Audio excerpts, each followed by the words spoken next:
Hi everyone, welcome to this episode of Keipert Labs. In today's video we're going to be discussing the electromagnetic spectrum.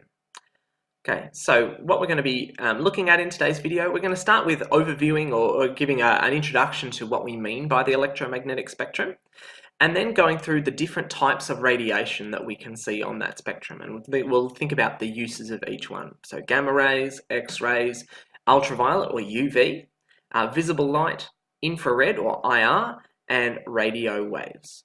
Okay, so let's start by having a look at the overall spectrum. Okay, so we're thinking about things that are types of energy that are related to light, visible light.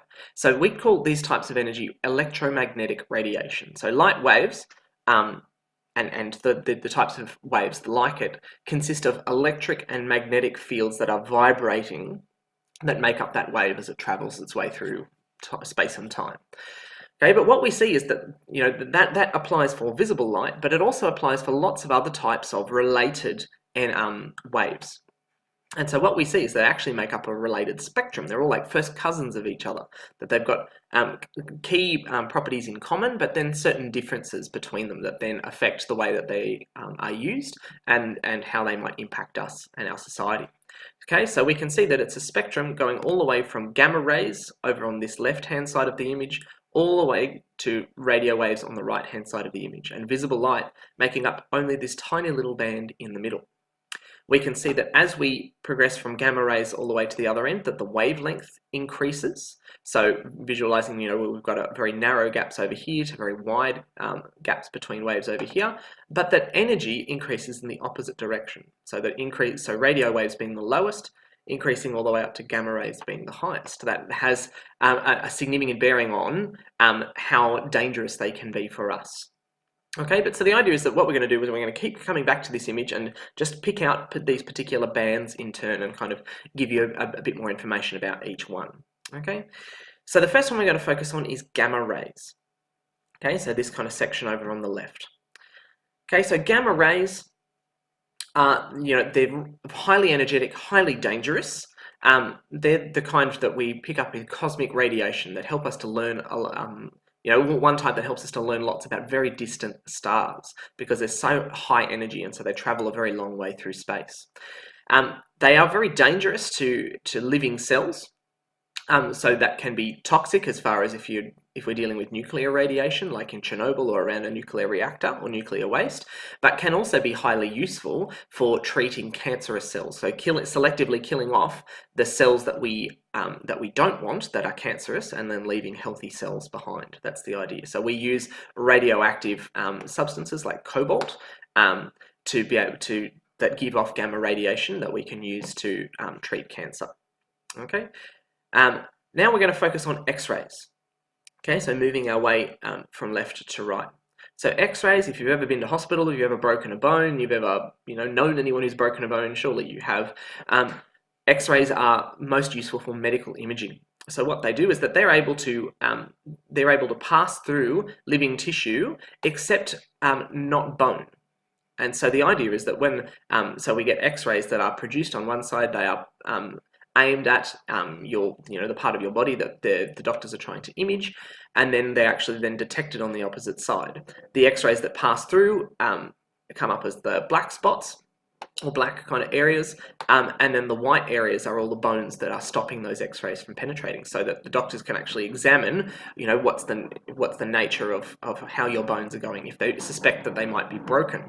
Okay, so it's highly useful, very simple. They can be dangerous in high doses, so the idea is that you need to limit your exposure to X-rays where possible, and people who do this for a living have particular practices they put in place to keep them safe from high doses of X-rays. Okay, one X-ray a year sort of thing isn't going to cause you any significant damage at all. But the sort of thing that if you're exposed every day for the rest of the year, then that would be an issue. Okay, so now we're going to keep moving our way to ultraviolet or UV light. Okay, so ultraviolet is the one that can be quite dangerous to us.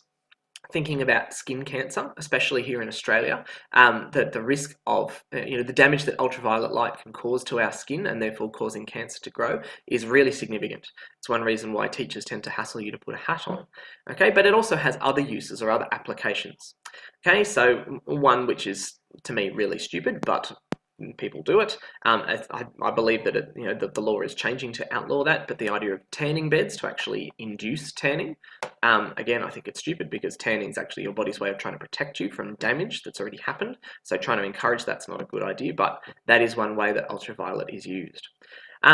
Thinking about the image over in the top left here for anti-counterfeiting measures. So putting UV fluorescent strips or fibers embedded into security documents like currency or passports or checks or those sorts of things, so that when they're exposed to UV light that they will fluoresce, telling you that it's the genuine article. Okay. This one is one that, depending if you've gone to the orthodontist or the dentist that you might have experienced, it can be very useful in setting particular adhesives so that they're not heat set, or they're not, they don't require mixing particular chemicals that might be nasty, that they might have just this particular substance is already prepared, that once it's exposed to UV light, then it sets, makes it much more practical to use especially in things like dentistry. But the main reason that that's negative and that we don't do it is actually so thinking about the DNA damage that here. So the UV radiation actually kind of affects the structure of the DNA, causing little glitches or misprints in the code that then is what can sometimes allow cancer to develop. Okay, so visible light.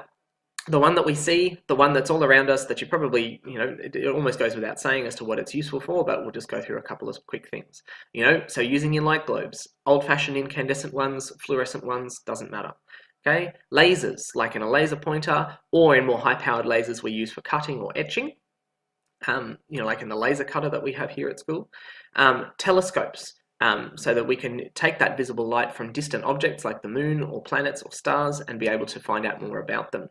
Microscopes, using the same idea, shining a light on a very small sample and being able to find out more about its features using combinations of lenses.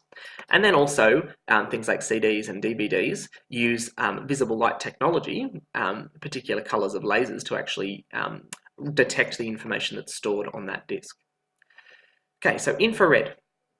So infrared radiation, or IR, it's how your TV remote communicates with your TV.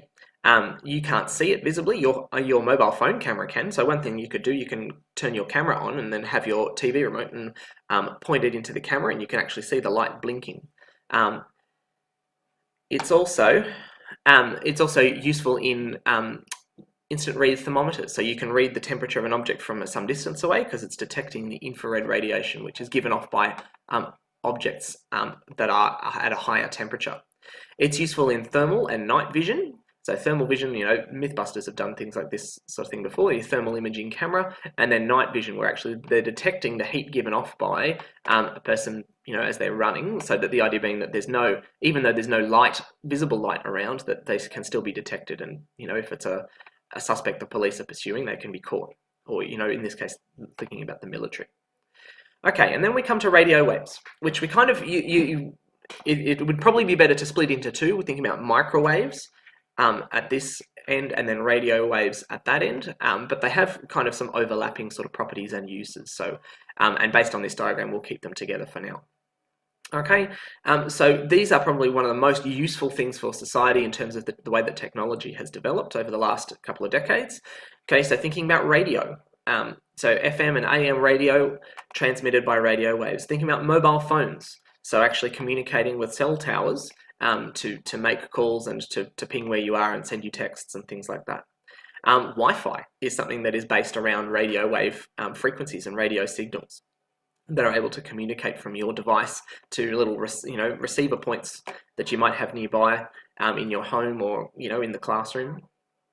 We also can use them in radio telescopes like this one here in Parkes in New South Wales, that we can actually detect information about distant stars and distant objects that's not based on visible light entering our atmosphere. So we can collect those radio waves and then and detect them to find out more about the universe.